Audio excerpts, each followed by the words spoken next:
नमस्कार किसान साथियों। तो अभी जो हवाएं चल रही है और जो तेज़ हवा के झोंके हैं, इनसे हमारे गेहूं में काफ़ी कुछ नुकसान हो सकता है।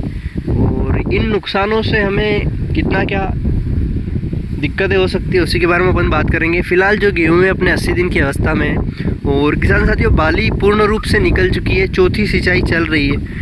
और अभी जैसे कि गेहूं की जो हाइट है वो 80 सेंटीमीटर तक है। अगर ये हाइट थोड़ी सी ज़्यादा होती, 90 सेंटीमीटर तक होती या 90 थोड़ी सी ऊपर होती, तो कहीं ना कहीं ये जो गेहूं अभी जिस हवा में है उस हवा में आड़ा गिर जाता पूर्ण रूप से। और फिलहाल तो गेहूं खड़ा है, हल्का सा झुकाव आप देख सकते हैं। और ये झुकाव इससे है क्योंकि अभी इसमें अपन सिंचाई कर रहे हैं। किसान साथियों कई बार जब हम तीसरी सिंचाई के बाद चौथी सिंचाई करते हैं तो खींच तान देते हैं गेहूँ को और गेहूँ जो ज़मीन में है दरारें आ जाती है। दरारें के बाद अगर हम सिंचाई करते हैं तो उनकी जो जड़ें होती है वो लूज़ हो जाती है और गेहूँ आड़ा गिर जाता है। तो इसलिए आप सिंचाई का ध्यान रखें। अगर गेहूँ में जो ज़मीन में दरारें नहीं आनी चाहिए, अगर दरारें आई और फिर आपने सिंचाई करी तो आपका गेहूँ आड़ा गिर जाएगा। अगर आपको सिंचाई करनी है तो आप हवा का रुख देख के करें। अगर हवा शांत हो जाए या बंद हो जाए उसकी बाद आप सिंचाई कर सकते हैं, या रात में भी सिंचाई कर दे सकते हैं। किसान साथियों एक और बात का ध्यान रखें, जो खेत के निचले जो होते हैं निचले हिस्से, वहाँ पर क्या पानी भर जाता है तो वो कहीं ना कहीं हमें दिक्कत दे सकता है, क्योंकि वो पानी रात भर भरा होता है और सुबह तक वो पानी भरा रहता है और उस जगह में जो गेहूँ होगा वो आड़ा गिर जाएगा और आपको दिक्कत आ सकती है। किसान साथियों गेहूँ आड़ा गिरने के बाद जो दाने होते हैं वो पूर्ण रूप से भर नहीं सकते, और वो जो दाने अगर भरे भी जाएंगे तो चावल जैसे रह जाएंगे। तो कहीं ना कहीं अपने वो जो उत्पादन है उस पर हवा का डायरेक्ट प्रभाव पड़ेगा।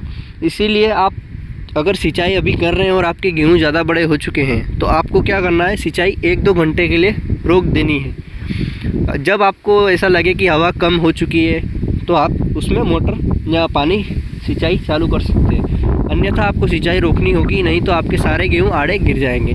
फ़िलहाल अपने गेहूँ इतने बड़े नहीं हैं और ना ही इनमें दाने भर चुके हैं। किसान साथियों अगर इन बालियों में दाने भर जाते तो ये जो ऊपर का इसकी जो बालियाँ है ये भारी हो जाती और इसमें जो जबन आने के कारण या वजन आने के कारण आड़ा गिरने की समस्या हम इसमें देख सकते थे। पर फिलहाल ये जो अभी बाली है अपनी ये हल्की है, इसमें कोई जबन नहीं है, वजन नहीं है और दाना भी नहीं है, तो इसके चलते ये आड़ा नहीं गिरेगा। और अगर आड़ा गिरता है तो हमें भी सिंचाई बंद करनी पड़ेगी। पर फिलहाल ये जो गेहूँ है इसकी तना काफ़ी मोटा है और इसकी हाइट भी काफ़ी कम है, इसी के चलते ये जो गेहूँ है आड़े नहीं गिरेंगे, मुझे ऐसा लगता है। आप देखते हैं क्या होता है फ़िलहाल की स्थिति में। बाकी इस प्लॉट में अपनी चौथी सिंचाई चल रही है और हवा देख सकते हैं कुछ।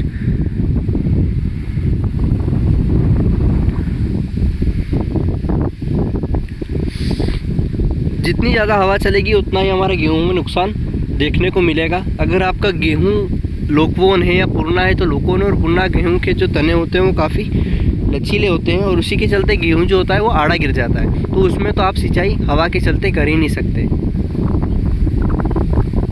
और आगे देखते हैं क्या स्थिति बनती है। HI 1650 जो है वो ज़्यादा ले रहा है, तो कहीं ना कहीं उसका जो ब्रांचिंग है वो थोड़ी सी MSCS 6768 से थोड़ी ढीली है, तो उसके चलते मुझे लगता है थोड़ा सा उसमें झुकाव देखने को मिलेगा। बाकी 6768 में अभी कोई झुकाव देखने को नहीं मिला है। कल रात में ही अपन ने इसकी सिंचाई करी है, अभी दिन में भी इसकी सिंचाई अपन चालू या जारी रखेंगे।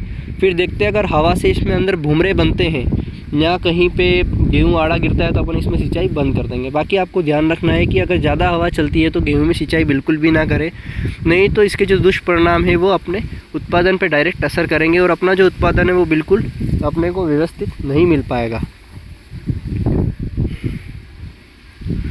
और आड़ा गिरने के बाद गेहूँ के जो दाने हैं वो पूर्ण रूप से नहीं भर पाते और जो प्रोसेस है वहीं रुक जाती है।